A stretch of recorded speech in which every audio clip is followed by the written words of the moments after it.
Discover NASA's latest lunar gateway, a gateway to the future of space exploration. Building a small space station is one of NASA's main goals, along with those of many other international and commercial partners. The proposed outpost, the Lunar Gateway, will support operations on and near the Moon and provide a unique platform for conducting scientific research. Here are some important facts about the next space station and how it will enable the next big step in space exploration. Welcome to Fly Me to the Moon. Today's video will discuss NASA's latest prestige project, the Lunar Gateway. Humans have landed robot rovers and flying drones on Mars. They've already built space stations in low Earth orbit, sent rovers to the surface of the Moon, and even sent spacecraft to the far reaches of the solar system. Very impressive, but there are still so many things to do in space, not the least of which is building a space station orbiting the Moon. While that may seem like a glaring oversight, that's the situation we find ourselves in. So for those who don't know what the NASA Lunar Gateway is, or just the Gateway, it's slated to be the first extraterrestrial space station to be built and placed in orbit around the Moon. It will serve as a solar-powered communications center, science lab, short-term habitat for government astronauts, and storage space for rovers and other robots. So let me ask you something. Would you accept a golden ticket to stay at the Lunar Gateway? Let us know in the comments down below. The National Aeronautics and Space Administration, or NASA, the European Space Agency, ESA, the Japanese Aerospace Exploration Agency, JAXA, and the Canadian Space Agency are all involved in the International Cooperation Project, or CSA. It aims to be the first space station to orbit the Moon and the first to pass low Earth orbit. In NASA's 2018 budget request for the 2019 U.S. federal budget, the station's former name, Deep Space Gateway, or DSG, was changed to Lunar Orbital Platform Gateway, or LOPG.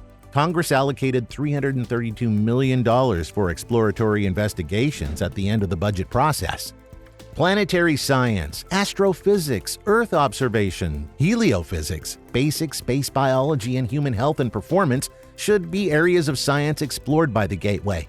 Construction is expected to begin in the 2020s to increase human presence on the Moon, Mars, and beyond the solar system.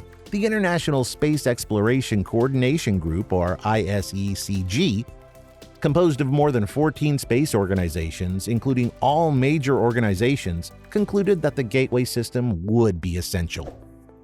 Hey, please share and subscribe to our channel, Fly Me to the Moon, for more interesting space content. And without further ado, let's go to the Moon!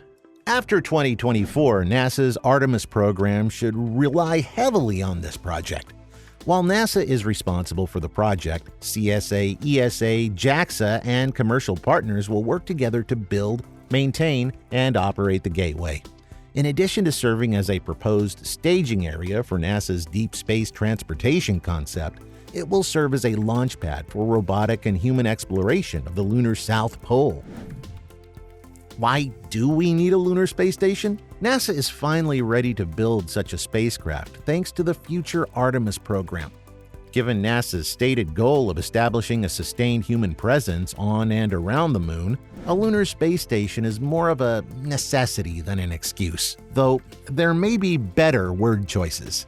However, this Artemis 3 mission is only the beginning.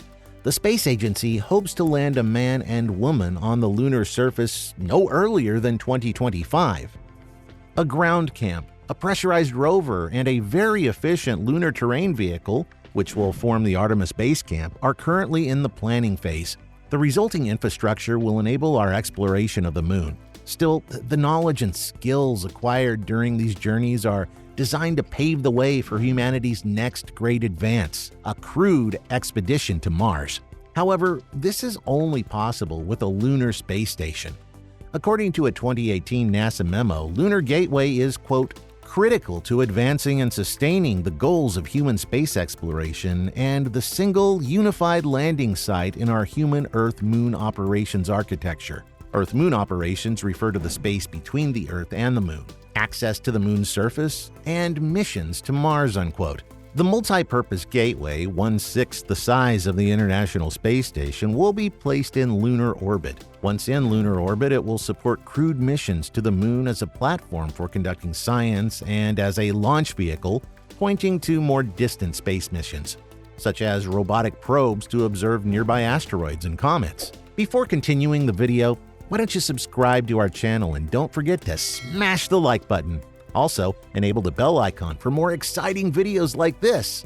Moving on. Now, have you ever wondered where the Moon Gateway will be located? The current objective is to place the gateway in NRHO, or Near Rectilinear Halo Orbit.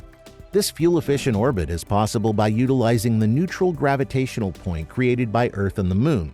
In addition to gravitational stability, NRHO will provide the outpost with a constant line of sight to Earth, allowing unhindered communication between the Gateway crew and the ground stations on Earth. According to the European Space Agency, NRHO is highly elliptical, so the space station will approach the Moon at its closest approach of 1,865 miles or 3,000 kilometers. But will fly at a distance of 43,500 miles or 70,000 kilometers and come back to it. It takes about a week to complete an orbit. After its launch on June 28, the Capstone probe is on its way to the Moon. The first artificial object to achieve this goal will be the SmallSat, which will arrive at the NRHO on November 13. Capstone will also test a new communication capability between spacecraft and the feasibility of this halo orbit for the Gateway. How will they build the Lunar Gateway? Well, powerful rockets from NASA and SpaceX are available, but they need help to launch a fully or partially built space station. As such, it has to be made in space in several stages, like any other space station.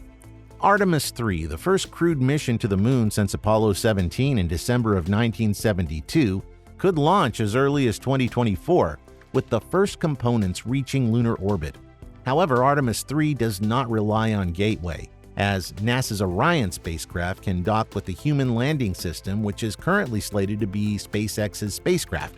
The space station will undergo small orbital changes to accommodate some missions as it gets closer to the Moon. To make Gateway a reality, NASA is working with domestic and international partners and has allocated $779 million in the 2023 budget. NASA's goal is to land on the Moon and stay there. We expect the Gateway to evolve as building a fully reliable and functional lunar space station will be necessary. Interestingly, the Gateway could also serve as a launch pad for NASA's envisioned space shuttle, from which a trip to Mars could be launched. Threatening NEOs can also be tracked by using the Gateway. There is a lot of hope, but only time will tell how we use the Gateway to meet our needs best and expand our reach throughout the solar system and beyond. Let us know your thoughts in the comments section below. Subscribe to our channel, Fly Me to the Moon, for more recent updates like this. Also, while you're at it, check out the rest of the videos on this channel. And we'll see you next time at the dark side of the Moon. Actually, it's not that ominous. I just wanted to laugh like that.